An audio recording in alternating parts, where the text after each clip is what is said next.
Well, good evening, everybody. See, I got a countdown now so you can know when I'm coming on. I'm so excited. How is everyone doing tonight? I am Dr. Torri J. And see, I don't have to necessarily wait for people to come on. You've already been like waiting for me for a few minutes. I had to delay it a little bit because I wanted to be on LinkedIn tonight. And I learned from StreamYard, LinkedIn does not allow you to jump on. You have to schedule it an hour out. And unfortunately, I wasn't really sure what I was going to talk about tonight. I thought I knew, and then something changed. And so let me introduce myself because that's one of the things I forget. I forget to do the housekeeping. I am Dr. Torri J. Evans Barton. I am the founder and CEO of the Fatherless Generation Foundation. I am a fatherless reunification expert and healing coach. I'm an author, I'm a speaker, I'm a minister. And as I said the last time when I was doing one of these, I'm funny. I have a great sense of humor. And so because I was saying it wrong, right? And so this is Healing Tuesday. Every Tuesday night at 9 p.m. we get on here and we talk about who we are as fatherless individuals. It's asking me to watch a replay, Tori. I don't know why it's doing that, Marlene. I'm not really sure. And so I'm sorry, someone's chiming in. How are you, Marlene? It's good to see you. I get on here and I'm talking about different aspects of fatherlessness and how we heal. And as we do that, I like engagement. What's up, Darren? He says, sup. We get on here and I like engagement. I'm not here to just talk to you. One of the things you need to know is sometimes your journey, if you are willing to share it and put it in the comment box, is going to help somebody. It's going to help someone's life in the midst of them struggling through. I don't have all the answers. I have a lot because I've done this for a while, but I can tell you I don't have all the answers. I have a different perspective, a different insight. While individuals are really upset about their baby mama and the court systems and all of those things, I'm going to spin it in a different direction. It's just one of the gifts and talents that I have in this area. And tonight I wanted to start talking about the journey to reunification. We've covered this before, but I'm going to show you clips from a video and I want to, expound on that video. Over the last few weeks, I have had a lot of calls from adults wanting to reunite with their fathers, which really about an hour and a half ago, just really was like, I think that's the thing that I need to talk about right now. I think that's the place that I need to go. We become adults and we don't see the importance of having a father in our lives. We've done it this long. Our mother was there. We've had a great run, a great go of it, and we're doing just fine. And we don't realize that that fatherless piece is really playing out in our relationships. It's playing out in our career decisions. It's playing out in our intimate relationships, our business relationships. It's playing out in our mental health. It's playing out in our spiritual health. It's playing out in areas that I don't think we're very much so aware of. I can even, like Darren got on last week and shared some of the work that we've done together as his coach. And I don't think there are a lot of therapists who really do the deep dive into the fatherless piece. They may do the childhood trauma. They're going to ask you about your attachments to your parents, what that looks like. They're going to do some of that. But even talking with Darren's therapist, I love being able to tag team with her on his care and how that works. I love being able to do that. And in the midst of doing that with him, we're able to help him together. It's a cohesive collaboration in areas that maybe she didn't consider. And I'm not a therapist, so I didn't consider it. And that's really what I want to get into tonight. Hi, Mom. I see you on here. I see you. And I really wanted to get in tonight as to why an adult child should connect with and reunite with their father. I'm going to show you guys a clip. I have figured out, we've had a few technical issues before with me sharing and I haven't been able to share the screens. I have figured it out. I think I've gotten rid of all the technology bugs. I even have our new overlay. We have our countdown, doing things a little differently, adding to the brand. This brand of Healing Tuesdays, or these sessions, they were an offshoot of a conversation that my husband and I had. And in the midst of us having that conversation about his journey, I just realized that this is something that we need to do to help others, even in helping him. And so that's how this even developed. Really, it just developed in that way. So I want to share my screen. I'm going to do this. I want to share my screen, and I just want to start with a little clip. I'm going to play it just for like 30, 45 seconds. So this is actually a reunification that I did a few years back. And I'm going to give a little, let me give a little precursor to it. Daniela was introduced to me by a friend of hers. She's going to share that with you. But through the journey, not only did she meet her father, because we're not going to watch the whole video. I'll put it in here where if you want to watch it, you can go to YouTube. I'll put the link in here. You can go to YouTube and watch the entire testimony. But she found out at 39, heading into 40, when her parents were getting a divorce, that the man who raised her wasn't actually her father. She's going to tell that. But in the midst of it, we find her father pretty quickly. She had some information and it worked out. Then from there, not only did she find her father, she found her two brothers. Then her father confessed that there was another child that they had and gave up for adoption. She tells that in the journey. That sister has now been found in Germany. Now that sister will arrive in the United States November 24th.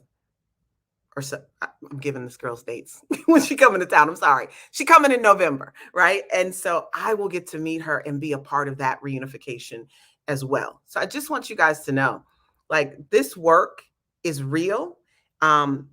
It's intense, but it is rewarding at the highest level. So let me go ahead and play the part that I want to play for you, just so you can get an idea of this work. Let me see. There it is.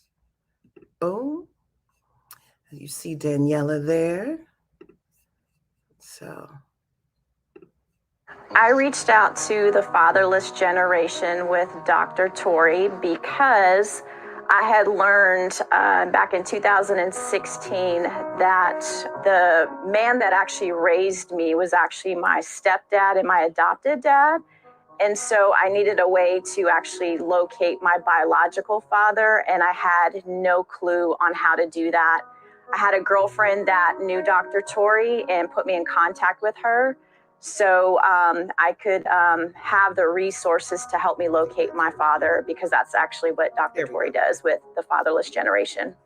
My life growing up with my dad, who is actually my stepfather, my adopted dad, was actually a really good life. He was a very active father and present in my life, taught me everything that I needed to know as a child. And so he was a very loving and giving father. And I had a really good childhood. If you look at pictures of mine, they're always happy. We did things very active in my life. I used to talk to my dad pretty much every day. So we were very, very, very close growing up. My initial emotion learning that my stepdad, or my dad that raised me, was actually my adopted dad was somewhat of shock and relief simultaneously. I always had a gut feeling that there was something off in our relationship, but I couldn't really put my finger on what that was. So when I got confirmation, it was shock and then kind of relief at the same time. But then I also wanted to immediately figure out who my biological father was. Let's stop that screen share. So this is where I want to stop it. I get the question quite often. There's a few questions that I get. The question is, as an adult, why should I reunite with my absent father? He was absent. He wasn't present. Another question I get is, Daddy, where were you? Where are you? And Mom, why don't you hear me? Why don't you hear my pain? Why don't you? And I actually wrote 3 ebooks, all entitled that, just because those were the questions people were asking me. When Daniela tells you that she had a great life growing up with her stepfather, they had a beautiful home. It was great. Then she finds out this isn't her father, and the first thing she wants to do is find her dad. Part of the reason is she had this relief. She was shocked, but she was relieved. Many of you have this feeling deep down inside that the person you're being raised by, if you don't know, that's not your father. And then other people have this feeling of, I know that's my stepdad. I really want to find out who my real father is, but I don't want to tread on anyone's toes. I don't want to, I have a loyalty bond to my mother and my stepfather because they're here and they're present. Daniela didn't have that. It's not that she didn't love her mother. It's not that she didn't love her stepfather. But what she really understood was, for her identity, for her purpose in life, she needed to know who she was. She needed to know. She'd always had this feeling. And I can tell you from knowing her now for quite a few years, because I don't do reunification testimonial videos just right after we reunite people. The videos that you guys have seen, and that if you go to YouTube, you can see, those have been individuals who've been reunited for years, and it has lasted. I actually have an 82%, 97% success rate when it comes to reunification. But I have an 82% retention rate. That happens for various reasons. COVID has really kind of jacked some things up. I'm going to share this video just for those who want to. You may not watch, I hope you stay tuned and you stay engaged, but I'm going to put this Daniela's testimony in here, right? Because you need to know who she is, right? And you need to know her story. But Daniela went through this process of reuniting. She had a lot of great information. She didn't have all the information. She had a name, and she had an old address. We located them through Skip Trace. In the midst of her locating, her mother did feel some kind of way. So as I tell you, there's this place where people question, should I not? Should I? I don't want to break my mother's heart. I don't want to do these different things. When we reunite with our fathers, it's not a slight towards our mothers who stayed, who fought for us, who raised us, who carried the load for us. It's not. It's an identity. It's an issue. We're having an identity crisis anyway that maybe we're not fully aware of. And as Daniela said, she had questions. I remember her telling me a story when she was, I think, 8 years old, and she saw some paperwork, and it was really the adoption paperwork. And in finding that adoption paperwork, her parents were like, no, that's not what you think it is. Parents, you got to tell your children the truth, because eventually they find out. They eventually find out the truth. And why do we need to reunite with our fathers? Because, as I've said it multiple times, and Daniela shared it with you, it's about identity. Why do you reunite with your father who was absent? And that there's a reason I phrase it that way, because you're feeling like he's to blame. He's responsible. That's the take of an adult child. I know there are men who watch this who are alienated, and they have trouble and struggles, and they're like, but I'm trying to fight for them, and I've spent all my money. I'm in court. I need you to understand, Dad, your children have no clue of that. They have no idea that's what you've been doing. And then there's some dads who just wait until they're 18. Trust me, many dads have said that to me. I'm going to share another part of the video concerning Danielle. I think it's towards the end. I'm going to share this part of the video in a moment. But I have several women right now, 40s and 50s, looking for their fathers. And what has happened is their mothers have given them multiple names. One lady actually gave her daughter 10 names. We vetted 6. Some of these men were like, I don't even know this woman like that. Another individual had taken paternity test years ago, and he's like, that paternity test like years ago came back, I'm not the father. We then searched some court records back in Michigan, and it came back that father was not the father. And so she's still giving out these names and giving these so-called clues to these individuals might be her daughter's father. But in truth, it feels like a game, because mom doesn't really desire the daughter to know who the father is. There's one guy I'm still working hard on. I had a phone number. Phone number is no longer active. Now I'm trying to find him again. And so it's just taken a period of time. I've even sent letters to 2 individuals whose father has passed on. They didn't answer it, but one of their daughters did via Facebook. Guess it was talked about in the family. It was like, oh, we got this letter. Daddy might be whatever. And so someone did reach out to her pertaining to that. We've done DNA tests, right? I always have people swab. I have a young lady who is looking for a father who is overseas. I have a young lady who is 58 years old, and her mother's saying she doesn't know the last name, and her mother has given her, I think, 5 or 6 different names. And so when I interview her mother tomorrow, I was supposed to do it today, but by the time she called, I had already gotten off work, and I was doing homework, and I didn't have time. So I have to put it off until tomorrow. But that conversation, mom is already nervous about it. Mom is already, she's calling her daughter like, what now? What? And you can't approach it that way, Mom. This is not a slight against you. This is not an attack on your deity. You still on your throne, girl. But you have to understand that every child deserves to know their father. Every child deserves to have an active and present father. And even if it's in their adult life and they choose to meet him one time to get to know their medical history, which that people say that to me, it doesn't typically work out that way. They end up building relationship. And then I coach them through and I bring a therapist through. When Daniela found out who her father was, one of the key things I did, she'll tell you in the video, I walked really closely alongside of her, but I also gave her a therapist. She ended up going to a friend of mine named Spirit. Many of you, her and I were on Ricky Smiley together. She has had her own show on OWN Network as well. But Spirit ended up being Daniela's therapist through this process. This is not an easy process. Our dads are never the dads we have imagined in our minds. And her dad was not the dad that she was raised with. He had a different culture, a different set of values, and she needed to adapt to that without trying to throw them out. Because what happens is we reunite with our fathers and they're not it. And we like, bye, see you. I ain't interested. And it's because you have all these expectations attached to it. I remember meeting my father. I had zero expectations, none.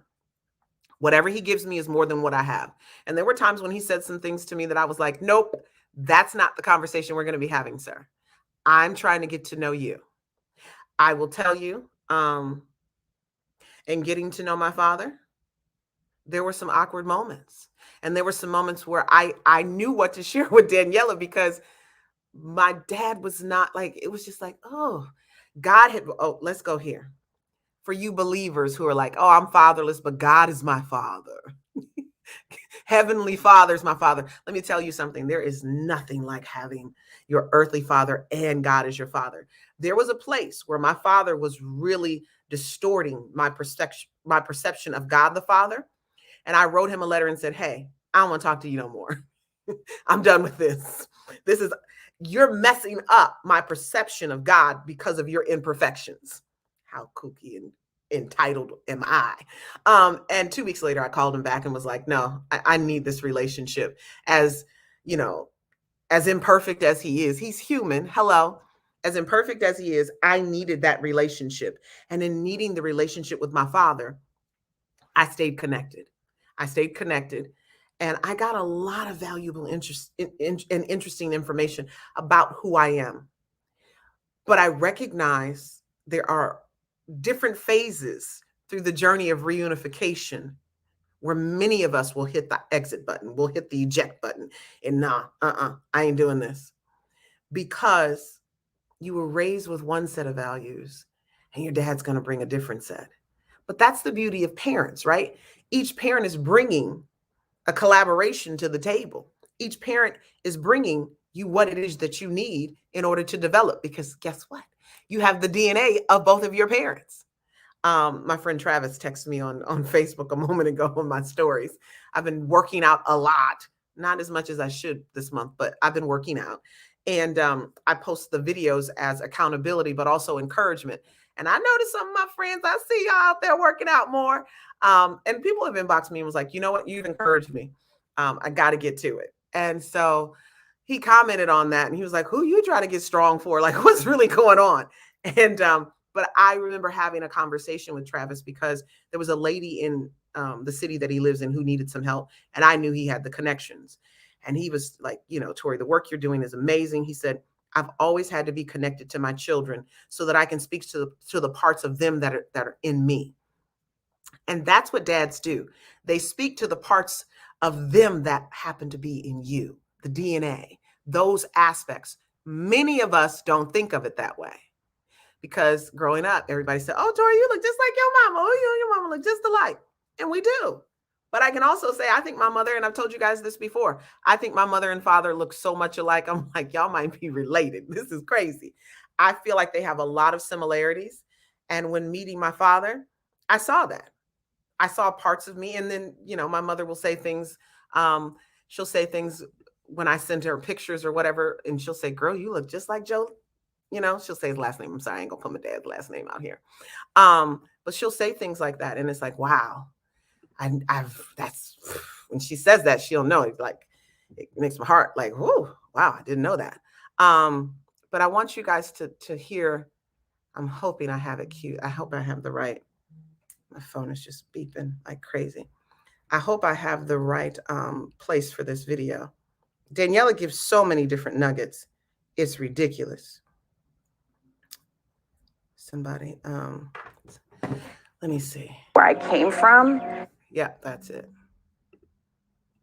So let me share this one more time with you. This is why you should reunite with your absent father. This is one of the reasons here. And I now need not to enlarge the screen, right? Father.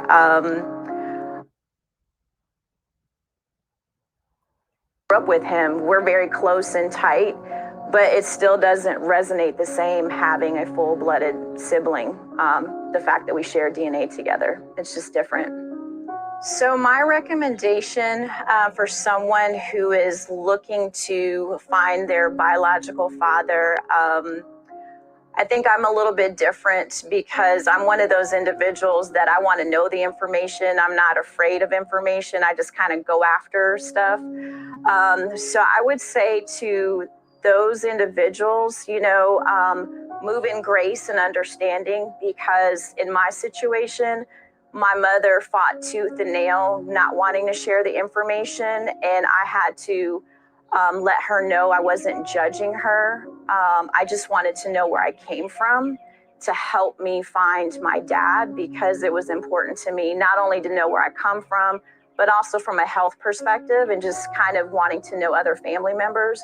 So I would say give grace to family members with regards to that, because sometimes there's a very sensitive situation or history behind why the father isn't present. And be patient, because my journey, it didn't happen overnight. It wasn't like, 3 months, I found my dad, my sister, my half brothers. It takes a while, and you have to be diligent in finding the information and finding, your family members that are willing to share the information. And just always try to remember to operate from a place of love and forgiveness, because there's a lot of emotions that surface from, trying to locate your family, your dad. So just being understanding of that, it does help tremendously in this journey, in this process, not only for healing, but also to build relationships with family members that you basically don't know. So let's go there. Daniela gives you the scoop. She gives you the breakdown. This is all emotional. There's history there between your parents. There's history that you know nothing about. And we have to give grace to our fathers, but also to our mothers. I see Darren. Darren, you're the one who's texting me. My client's texting me. I've known her for quite some time, Darren. I ain't got to shout out everybody I know. But I want you guys to recognize the grace that she's referring to. I am speaking specifically to fatherless adults right now. You know there's something off with you. You can't quite mentally get it together. You can't quite understand why things don't always come together. You can't quite understand why you can't have the relationships you desire, or you attract a certain type of people, men and women, like you attract different people.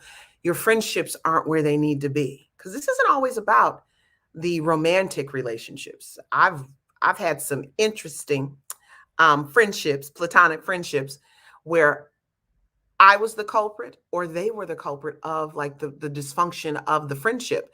And some of that had to do with the fact that we were fatherless and we were dealing with internal things that we didn't know we were even dealing with. That is key, and that's important. And so when Daniela is giving you this, I needed to know where I came from. Like, I got to know who I am is what she's saying. I got to know of all of who I am. I know who my mother is. I've seen her side. I've walked with her side. I've hung out with her side, but I've got to know who I am. I recognize as well that we've normalized fatherlessness. You didn't have your father, it's okay. You can make it. You'll be all right. You're good. You'll be fine. You'll be able to go on and you'll be able to break. This is my favorite. You'll be able to break. You'll be the curse breaker. And then you're like, yeah, I'm going to get married. I'm going to have kids. I'm never going to leave my wife. I'm never going to leave my husband. We're going to stay in this and we're going to fight to the deaths to stay married. And that's what you do. You literally fight each other to the deaths because you do not have the tools to stay married. You ain't never seen no marriage. Not between your two loving parents. And so there's a conflict. There's an argument on the inside of you that is causing you to reenact and to repeat cycles that you didn't even realize. My internet's acting funny. That you didn't even realize that you had on the inside of you. You didn't even realize it. I have a group called I've Got Daddy Issues, and we did a 3-day challenge last week. And one of the definitions that I put out there today is, what is daddy issues? What are daddy issues? What are they? A lot of people try to say that's a female thing, and it's not. It's a male and female thing.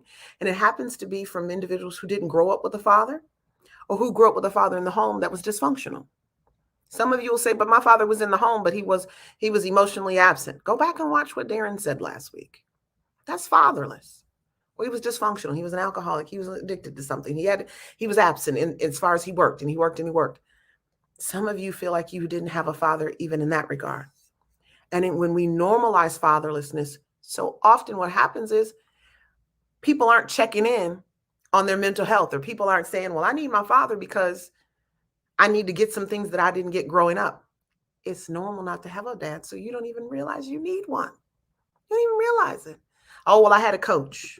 Oh, I had a this or I had a that. And I get it. I do understand that. I have heard it time and time again that God is my father. I had a stepfather. I had a coach. I had a big brother. Daniela had a stepfather as well. And this man adopted her. But the first thing she wanted to do when she found out this man was not her dad, her biological father, was she needed to go find him. I even had a client a few years back, and I wanted her to do an interview, but she couldn't do the interview because she made a promise to her brother that she would never share. She would never come out, and she would keep this to herself. I didn't know that was the promise she made until a couple of weeks ago. And mind you, this I won't call it a reunification. In some ways it is, but in some ways it isn't, because the gentleman had passed on already. She waited until not only her mother died, she waited until the potential father had died, and the man who raised her was still alive, and he wouldn't do a DNA test. He was very abusive towards her. And one of the things that I'll share, I won't say her name, but one of the things she used to say to me all the time is, I was raised in this abusive home, and she had the same feeling Daniela had. I just felt like he wasn't my dad. I felt like maybe he wasn't, something was off about it. The way he treated her was just off. And so what we did was a siblingship test. Her mother was previously married, and her oldest brother was the child of that first marriage. She came in, she's number 2, and then her mother had married, and so she was number 2, but her mother had remarried, and so there were other children. Well, to come to find out, as we did the siblingship test, she wanted to test the brother from the first marriage. Guess what, y'all? They were 100% siblings. So that feeling, that gut feeling she had, that this man had treated her bad, and he abused her, treated everybody else well, but not her. He wasn't even her father. And she never got a chance to meet and know and reunite with her father while he was alive. She's reunited with him and understanding who he is and getting stories from her brother. But she was never able to reunite with him as his daughter and as her father. This woman was 57 years old when I was doing this, you guys. 57 years old, still looking for her identity. And you know what she said to me? She said, I was attracting all the wrong men. I was attracting men who abused me, because we always say our fathers are the first men in our lives to teach us, how we're supposed to be in relationship with men once we get older and we become adults, right? And I'm messing that whole line up, but you know what I'm saying. And so she would attract abusive men. When she found out that that man was not her father, I will never forget the phone call where she said, I no longer have to accept that kind of man. I'm no longer attracting that kind of energy. I am stepping away from that. Like a 57-year-old woman from a DNA test found her identity and also found her self-confidence and her worth and value. I've talked to her again, like we talked maybe a month ago, and she's had a lot of health challenges, like on a walker. I think she had MS and some other things. Like she had some other like autoimmune disease. You guys got to take the ACEs test. The ACEs test is showing you how when you have these traumas in your life and you score above a certain number, it then impacts your health, not just your mental health, your physical health, heart disease, diabetes. Why you like we always talk about sugar in the Black community? It's not sugar. It's not what you're eating. It's the stress. It's the fight, flight, and freeze that you've been in your entire life. Fatherlessness creates that. Fatherlessness is a mental health issue, and it creates one. You heard it from me, okay? We have to stop acting like it doesn't. We have to find ways to heal. I'm talking to you specifically about the journey to reunification because that's one of the things that I do. That's a very important piece to me. And people are like, well, he was this and he was that. And so I don't want to reunite with him. I get it. But have you ever considered that maybe he's not those things now? Maybe he's grown just like you've grown. You've grown into an adult. Maybe he's grown in maturity. Maybe he's grown in understanding. Oh, he's got a whole nother family around town and he raised them and he didn't raise me. I'm telling you the stuff I hear, and you guys have heard this stuff too. He raised them and he didn't raise me. That's facts. I need you to know that that's not about you as his child. That has everything to do with your mother.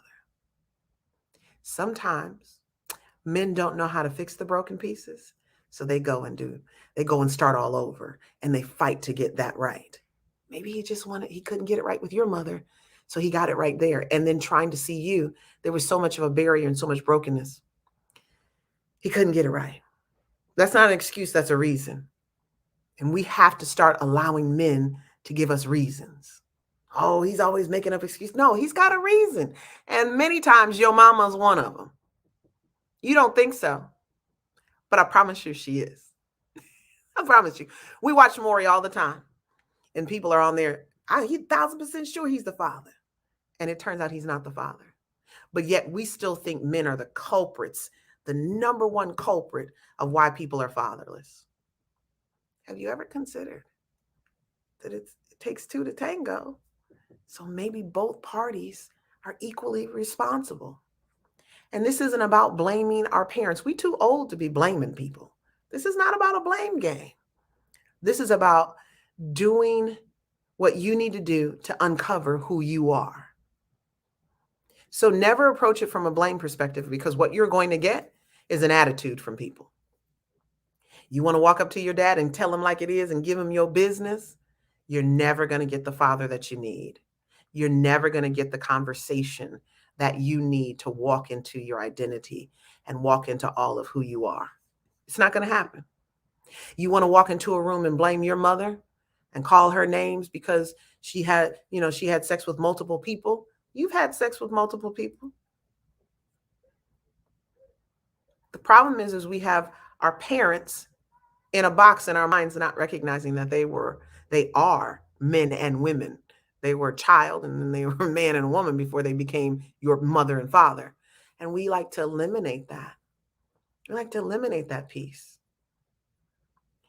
I really want you to recognize that part of your healing will come through reunification, because it's about your DNA. Connecting with your father, reuniting with him after long periods of absence. It's a very powerful piece because your DNA, your identity to them is wrapped up in your DNA that's connected to them. Many of you haven't figured that part out. And I don't want to go too crazy, but I know we've all had the classes. We've all had high school biology, and they're talking about chromosomes. And I've shared this this part of the conversation before. You have to recognize the chromosomes that are in your body are inherited. And they're not as equal as you may think they are, that you may think, like, you're like, oh, I'm half my mother and half my father. There's a reason that fathers have a really strong influence on their children. When you don't have a father, it's like, it takes the wind out of you, because there's a part that you need. And I'm not saying that motherless children aren't a thing either, because that's a whole different conversation. But fathers seem to dominate this gene pool, this DNA. They're very dominant in the sense that when mom has a recessive, mutated, weaker gene, guess what dads do? Their genes do. Their genes actually cover. They actually cover that. Can you believe that? That when our mothers have a weaker gene, it covers it. It gives the child the stronger gene that comes from his body. But when your father has a recessive, mutated, weaker gene, mom's gene isn't strong enough to cover it. Dad's gene is the dominant gene, making you more like your father than you are like your mother. I believe that's probably why the Bible gets into the conversation of the sins of the fathers, right? Because we're carrying more of our father's DNA than our mother's. Doesn't make our mothers weak. It's just how God created us. It's just how we were created. It's one of the reasons when you're with someone who's not your father and you're being raised, there's a little voice on the inside of you that tells you that. Daniela shared that with you. My other client that I'm sharing the journey with you about, they felt it as well. She felt it as well. She couldn't put her finger on it growing up, but she just knew something was off. Moms, your children know something's off. And you may not share with them in their childhood what that is. But by the time they become adults, they're going to figure it out. They're going to figure it out. And you're going to find yourself in a very peculiar situation. Very peculiar. And you're going to feel like your back is up against the wall and you're being judged. Very much so like these 3 clients I'm doing my best to work with right now. Moms aren't forthcoming, like Daniela was like, just be forthcoming. It's not blame game. It's not that. The journey to reunification, the first step, y'all, is going to your mother and asking her the hard questions. Do you think it was easy for me to talk to my mother about who my father was? No, that's why I wrote her a letter. I didn't ask her initially, like right up in her face. And I want to say I was in London, England at the time. Yeah, I was in London, England at the time. And I sent it snail mail. Okay. So it took a while to get to her. That was strategic and intentional because it was uncomfortable to ask that question. But I needed to ask the question for me. Your first step is the mother. Your first step is your hardest step. It's one of your hardest steps, I should say. It's not going to be easy because I'm going to tell you, when you ask your mother, well, who's my father? I know we haven't talked about it. I know this is an uncomfortable conversation, but who's my father? It's going to take her by surprise. It's going to cause some shock and awe. She's going to feel some kind of way. She going to really feel some kind of way. Don't let that intimidate you and back you down. Do it with respect, in love, and in grace. Don't do it with the in your throat like, I need to know who you guys have to realize. Wow. Taryn, are you talking about your mother? I need to know this before I put this up here, and I assume. Don't, and she might be talking about her father, so I just want to be clear. Taryn, thank you for posting that, because that does happen on both sides. Yeah, she said her mother. She said, mine still hates me after all. I'm sorry, y'all, but I'm telling you, Taryn, I know the journey. difficult. And it doesn't have to be this difficult, but moms, you make it way too difficult. Yeah, it might have been a decision you made 30, 40, 50 years ago. But unfortunately, your past is coming to ask you questions. I won't even call it to hunt you. Your past is coming to ask you questions through your child because your child needs to heal. Just because you didn't choose to heal doesn't mean that your child doesn't need that. And there are so many sitting on the sidelines, Taryn. Thank you for saying that. She said, it's okay. I've learned and still learning. Taryn, you need to know you have a tribe, girlfriend. And there's a lot of us, okay? There's a lot. I won't call out, my mother jumped on here. I don't know if she's still here. I won't say it's a hatred, but it's definitely some issues, okay? It's definitely some issues. And I know that it stems from that. I know it does. That's not something she's ever admitted and been honest about, but I know it stems from that. I know it does. And so I just give her the grace. Now, when the toxicity gets out of control, I give her the release. Gotta go. Because I found my father for me, not for you guys to rehash all the stuff y'all went through. My dad and I never even talked about that. He mentioned something to me one time, and he also said he did ask.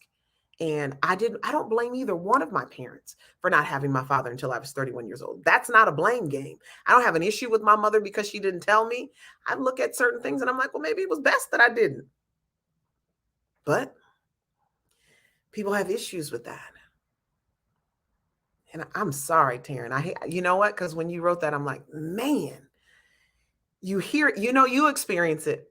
Meaning I know I experience it. And I know other people have, but I'm sidetracked from what I was talking about because it's painful, y'all. Because what you think when you're doing this, and I know, Taryn, tell me if you agree, what you think is you're going to have one big happy family. I got my mama and I got my father now. And my father I got other siblings or whatever, and I got siblings over here. And you think that you're going to be one happy family, one big happy family. And it doesn't turn out that way. Taryn, did you think that was going to happen? Because I know I did. I know I did. Family reunions be off the chain. No, it is not how that worked out. I want to go. Oh, I was trying to see if she commented.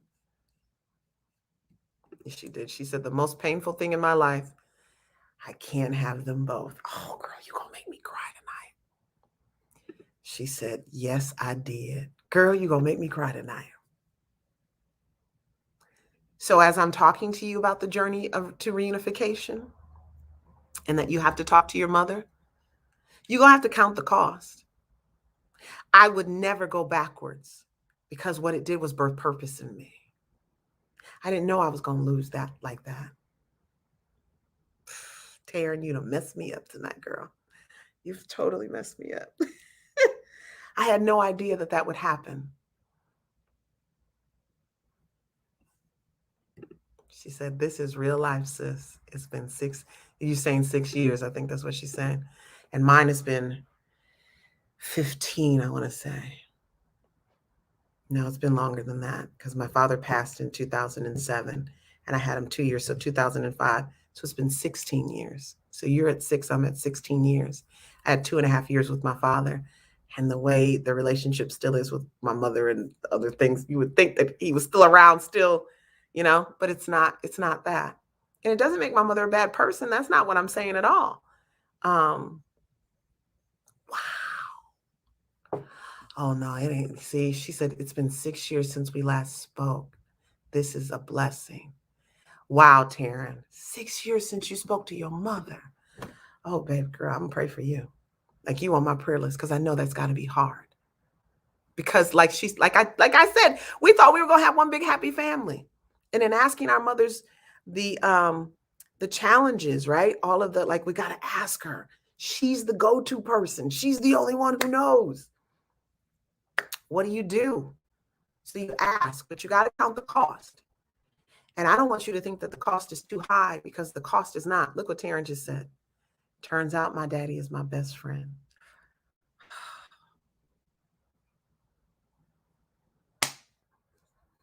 I can get off of here now. Taryn, you would like the mic drop on this conversation.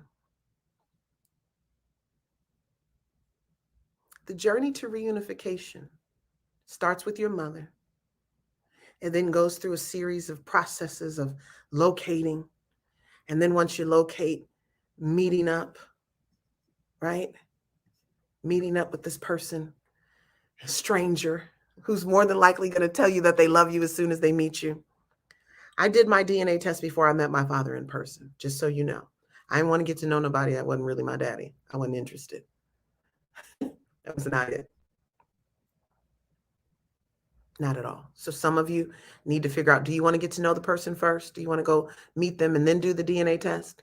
DNA testing is pretty easy to do in your state, and they can do it in theirs. And there's a company that's nationwide that can make that happen. Makes it very easy. I have a DNA company. I'm not nationwide yet, so we won't go there. I'm only in Atlanta at this point. But yeah, you can like, I'm sorry. Taryn is messing me up, y'all. She said it's all love, sis. It is. It's all love. See, Taryn jumped on here, and y'all now are like, what do I do? Do I ask? Don't I ask?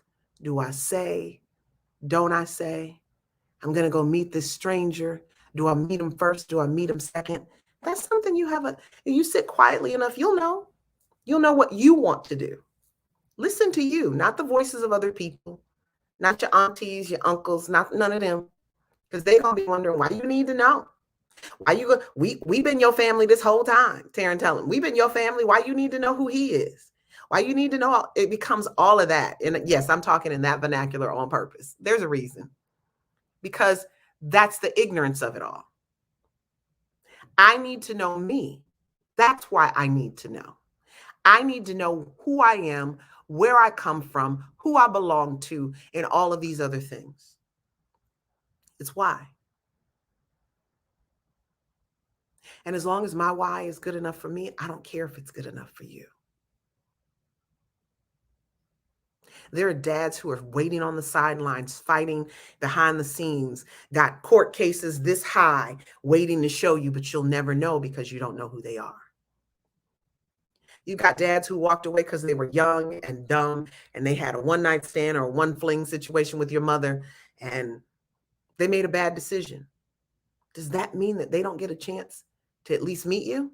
I don't think that should be the case. I don't think that should be the case. Because what you need to recognize is you need them. You need them. You need them. Not just to be rude, as I said earlier. Not just to jump in and find out your medical history, as I said earlier. You need them because you are missing some things. As we did the Redefining Your Fatherless Story in the I've Got Daddy Issues group,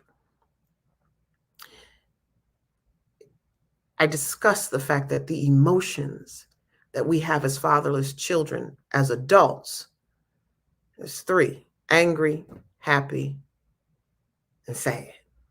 But there are more feelings and emotions there. But because you grew up in a survival mode and you grew up in a position, in a place where you couldn't really express yourself all the time, because sorry, your mama don't have time for you. Like, not like that. Like, my mother spent a lot of time with us growing up. We had an amazing childhood.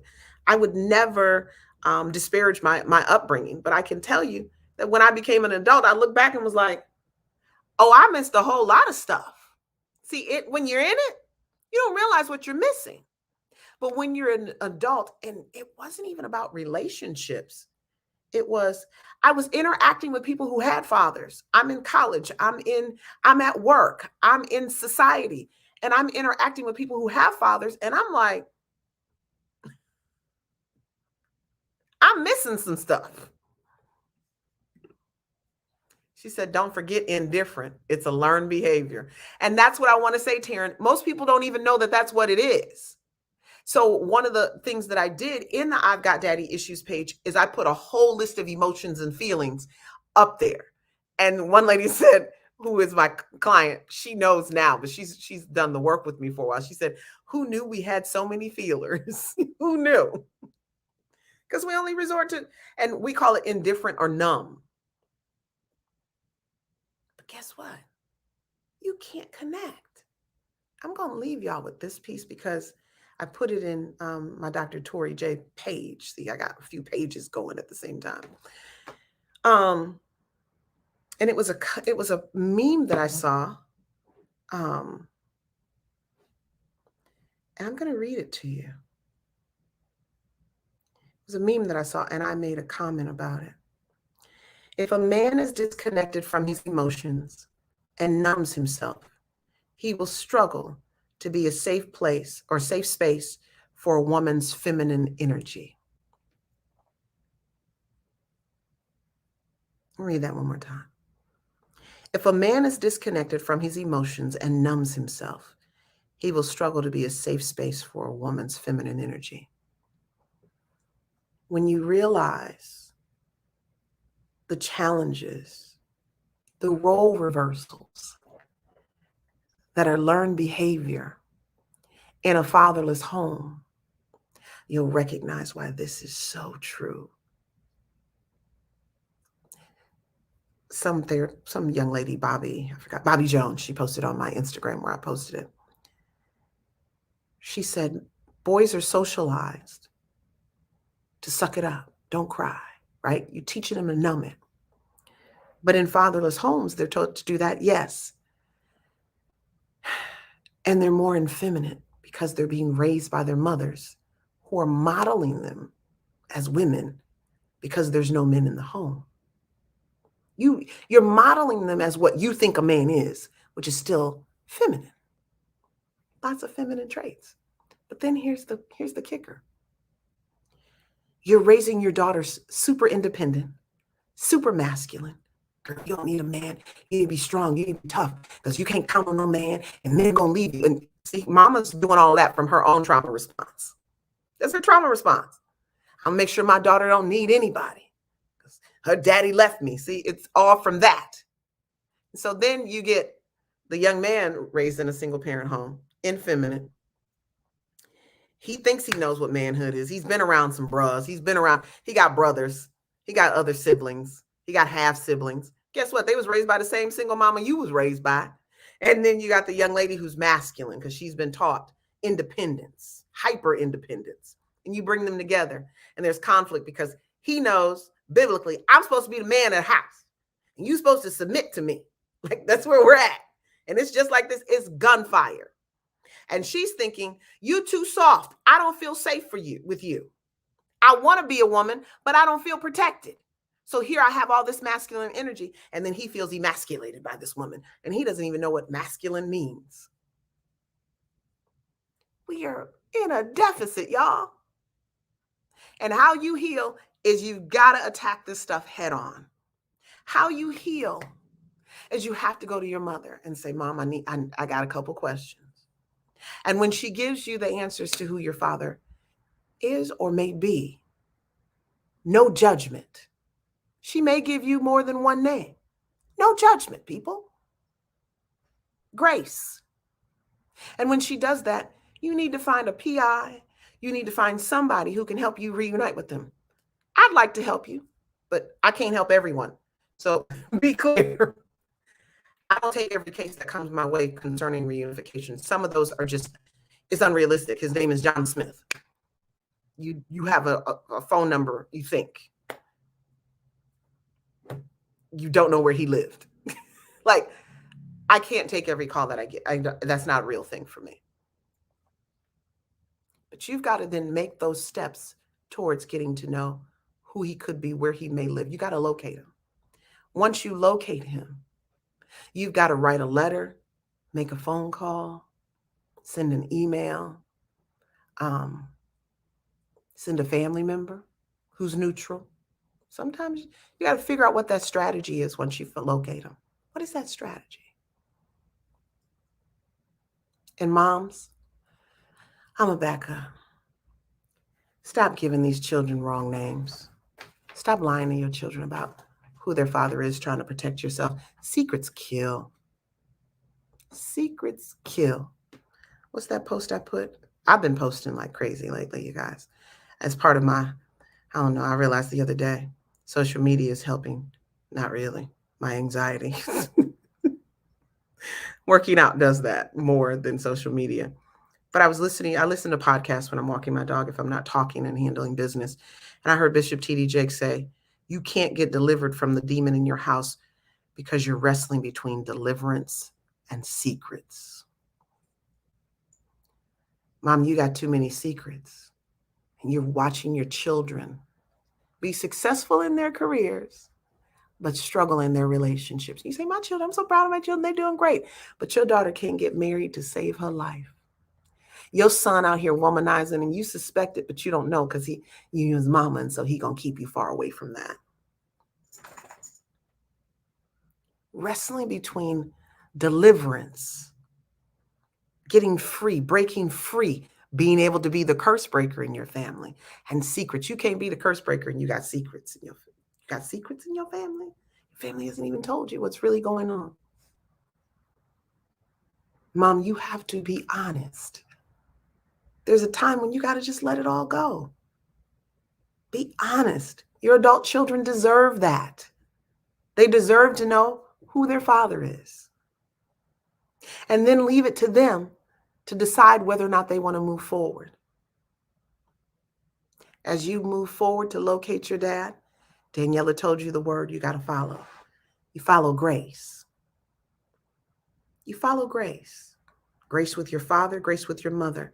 But as you go through that locating process, I need you to start getting a therapist in place from the time you talk to your mother and as you're going through this process. You can't do this alone. You can't do this with friends. I see some of the celebrities doing it, and guess what happens? As soon as they reunite with their fathers, it's a whole issue. The guy from the Amigos, he's like reuniting with his father. Offset reunites with his father. It's like, ooh, he gives his father all this money. And then he's on Breakfast Club earlier this year, like, yeah, that ain't what I thought it was. No, it is, but you jumped the gun. If you want to watch a movie to show you how to reunite with your father, watch my friend Rhymefest. Did an event with him, NBA All-Star last year. He has a documentary called In My Father's House. It's on Vimeo. I believe it's on Amazon Prime. I believe it's on several markets. I think it's on YouTube. I first saw it on HBO. His dad was homeless. And guess what he would do? He'd pick his dad up in the morning, hang out with him, and drop him right back off at that homeless shelter at night. Till his dad was not addicted anymore to alcohol. And he helped his father through the process. I remember his father fell off the wagon. He cussed him out. He's like, so you don't want a relationship with me and your grandkids, huh? You got to walk this thing through in a way many of you are like just jumping head in. Like, no. No. Some of you are jumping in too fast. And so you'll say, well, I tried to reunite and it didn't work out. You didn't have all the proper pieces in place. And you had expectations that were unrealistic.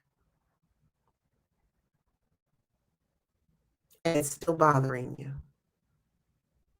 Why it didn't work out. Why didn't my daddy love me? I don't know if that's the issue. I can't answer that for some of you, but some of you, I can tell you, I've heard people say that. And I've talked to the fathers, and it's not that they didn't love them. The engagement was hostile. You were bringing your mother's emotions into the reunification. You were bringing your mother's ideas and her story into the reunification. And your dad he can't handle your mama. And so you come and you bring in all her stuff in. So it's hostile. The journey to reunification is complicated. It's difficult some days. Some days you're going to cry. Other days you're going to laugh so hard. But at the end of it, you're going to find wholeness. I know Taryn came on here and she shared with you that she hasn't spoken to her mother in 6 years because of those challenges. I know those challenges. I want you to get out of your head that you'll have one big happy family. Find a way to have your father and have your mother without trying to bridge the two. If mom allows that, and I'm saying it even on here, mom, you got to allow your children to have the relationship with their fathers without you making it complicated for them. My mother made it She made it complicated, y'all. And I'm sure she's watching, or she's going to watch this later. Mom, you made it complicated. And you didn't have to. Because this is how I'm going to end this. I'm like a Baptist preacher talking about how many times I'm going to end this. I think this is my third time. So rounding the bin. Reuniting with our fathers, Mom, doesn't mean that we love you any less. It's not what that means. Reuniting with our fathers doesn't mean that we love our mothers any less. We still love you. We still want you a part of our lives, but we recognize the difficulty and the toxicity that you're bringing to our lives, and we have to hit the eject button on you for now. And that's what Taryn's had to do. But she's also found love from her father. It's a sad state.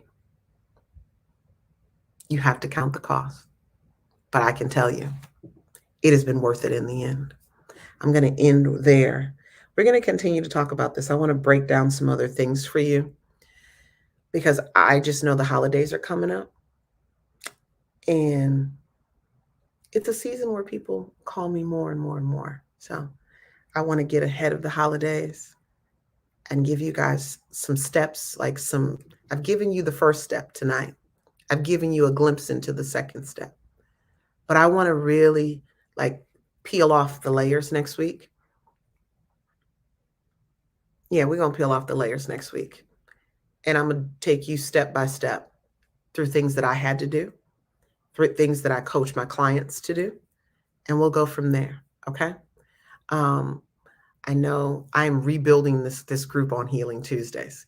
I had taken a sabbatical, a hiatus for several months. And so tell your friends about this, share. There are people who are watching. I have this up on LinkedIn, Facebook, and YouTube right now. I did not do Instagram tonight.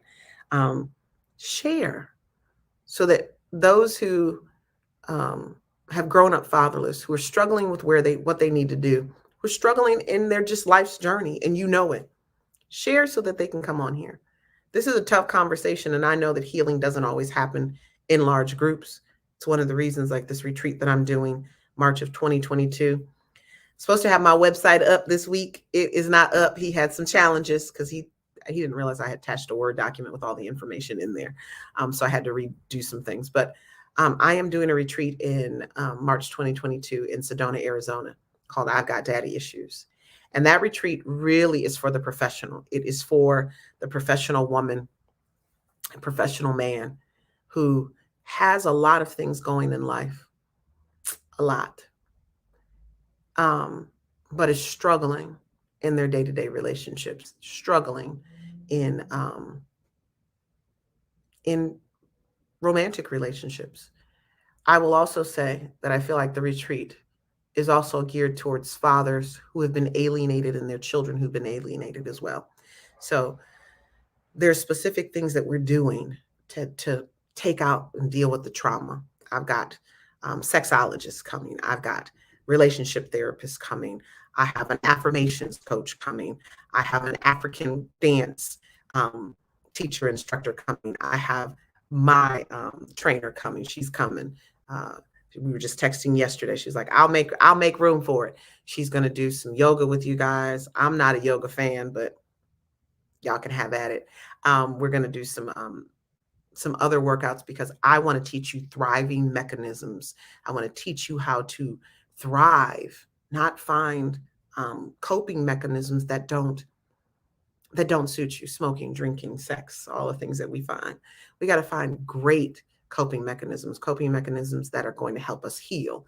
And I did some emotional bingo. I should put that on here. I'm gonna put that on the Facebook page where you guys can print it off and play emotional bingo. Connect 5 or connect whatever that line is and call out bingo. Bingo is happening because you are finding emotional care concerning all of the pain and the trauma you have. Okay. So I just wanted to get on here and talk to you guys quickly about this. This was not going to be an all-nighter. I lasted an hour. I'm pretty shocked that I'm just over an hour. Taryn, thank you for jumping on. I know you're probably gone. And just for those of you who are jumping on now, go back and watch the replay. In the replay, you'll find out why I do Healing Tuesdays. I'm here every Tuesday night at 9 p.m. Next week, we just kind of, I gave you a summary, a synopsis. Next week, we're going to pull the covers off this thing. Next week, we're just going to yank it all off. Mom, if you're still watching, you might not want to watch next week. You might not want to watch next week because it's going to be challenging. Because I'm delicate, and I'm going to be delicate, and I'm going to operate in grace. But I got you. She said, see, she's still on here. Good night. It's been very interesting. Love you. I'm sure it has been. Y'all pray for me. Seriously. Because that ain't it. Love. But yeah, I'm going to always operate in grace and love. But there's just an interesting piece. And I'm sure, Taryn, thank you for jumping on and saying what you said, because I think you helped my mother see some things. So thank you. All right. And I will talk to you guys next week. I am Dr. Torri J. Evans Barton. I am your fatherless reunification expert and healing coach. I am excited, and I love doing Healing Tuesdays. Get ready for next week. We're gonna pull the covers off. Okay. All right. I will talk to you guys then. All right. You have a good night.